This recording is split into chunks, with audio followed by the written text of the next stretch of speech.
TikTok might be everyone's favorite platform right now, but it is not the place to go if you want to get educated about acne. So today I am debunking the top 6 acne myths I've seen on TikTok to help you get on the right path to sort your skin out once and for all. Now, make sure you stay right to the end if you want to save maximum time, heartache, and budget by making sure you're doing all the right things. Myth number 1, you can solve acne with your cleanser.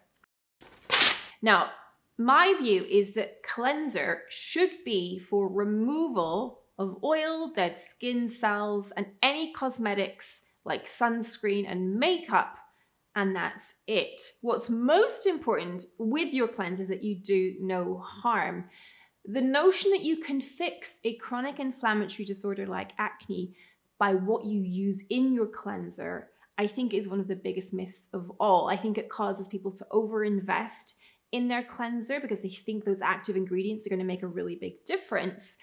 And it also leads to the skin becoming somewhat depleted. Now, we're already juggling with our skin barrier when we use active ingredients. We use ingredients like retinoids and benzoyl peroxide and salicylic acid, which all have a tendency to be drying. So the last thing that you want from your cleanser is to be left with a dry and more brittle skin barrier. So repeat after me, cleanser should do no harm.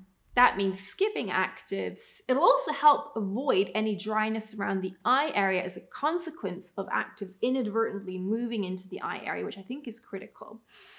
Stick to using active ingredients and leave-on products. Keep your cleanser bland. Myth number 2, you can mask your way out of acne. Same principle applies here. A mask is a short contact product, meaning it's on the skin usually for a matter of minutes.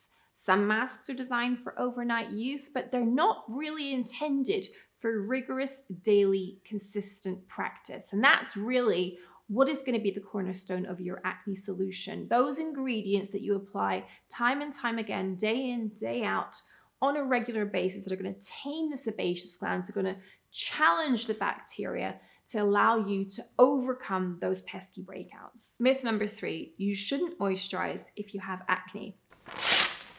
Moisturizer fear is a real thing, and I think for a lot of people, they think that oily skin or oil in their T-zone, for instance, equals breakouts. Now, you only have to think about the way your skin behaves on a long-haul flight where you get dry, but you also get breakouts to realize, hang on, there's something in this.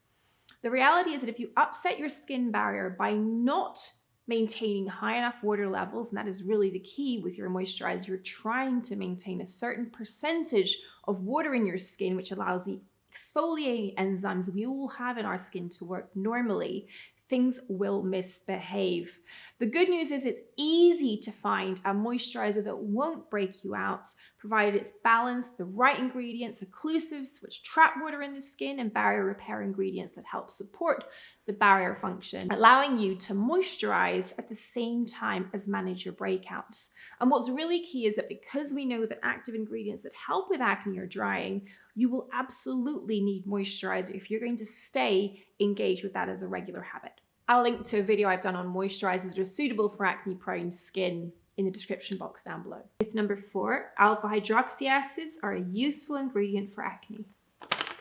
Now, the simple fact of the matter is that alpha hydroxy acids, or AHAs, don't make it into my acne treatment strategies in the practice. And the reason for that is threefold.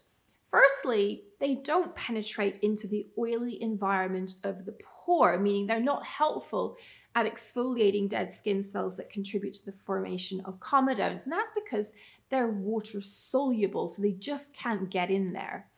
Number 2, they're not anti-inflammatory, so they're not particularly helpful with those kind of red angry bumps, the active inflammatory papules and pustules and cysts. And then as a final thing, they're not especially great at helping us with pigmentation. So in terms of tidying up the aftermath, we can do better. As a consequence, I will almost always prioritize beta hydroxy acids. They're more potent when it comes to anti-inflammatory properties. They get into the oily gland. And I'll prioritize azelaic acid, better for sensitive skin, a whole plethora of benefits, including helping to improve pigmentation on clogged pores, and they're also anti-inflammatory and antibacterial as well. So AHAs in acne, why bother? Myth number 5, a supplement can solve your acne. Oh, I wish this were true. Alas, when it comes to solving acne, there are some dietary recommendations I make to my patients. Try to minimize refined carbohydrates, modest dairy intake, get plenty of zinc, seek out things like shellfish and nuts, which are rich in zinc, and also an antioxidant rich that is also kind of weighted towards omega-3, so we get sort of healthy sebum production. But those things we can all get from our diet without needing to invest in often expensive supplements which have no additional benefits. Really, at the end of the day, the focus here is on skincare. Myth number 6, the location of your acne means something. Now, I think there is something in the human character that wants to find meaning behind things, to find something that we're doing to explain why something is happening. But I have to say that outside of the classic T of teen acne and the U of adult female pattern acne, the location of your acne really doesn't mean very much at all. At the end of the day, the process that's happening inside the pore is the same. Clogged up skin cells, sticky oil, bacterial overgrowth, blemishes appearing, comedones happening, and then the post-inflammatory marks that happen as a consequence of all of that. That is the process by which we get breakouts. There are different levers that determine whether there's more or less oil, more or less clogging, more or less inflammation. A lot of that is down to our genetics.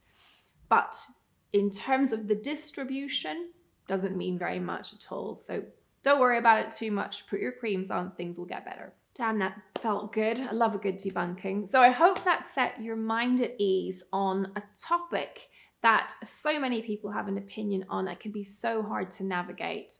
If you're just starting out in your acne journey though, do head over to my Acne Solved series. It is a great resource for giving you a structure to how to build a plan, what to expect in those first 6 weeks, which can really be a tough time without a bit of forewarning as to what to expect. If you enjoyed this video, please let me know by hitting the like button and make sure you're subscribed for more coming soon. And if there's something else you want me to debunk in skincare, let me know. Bye for now.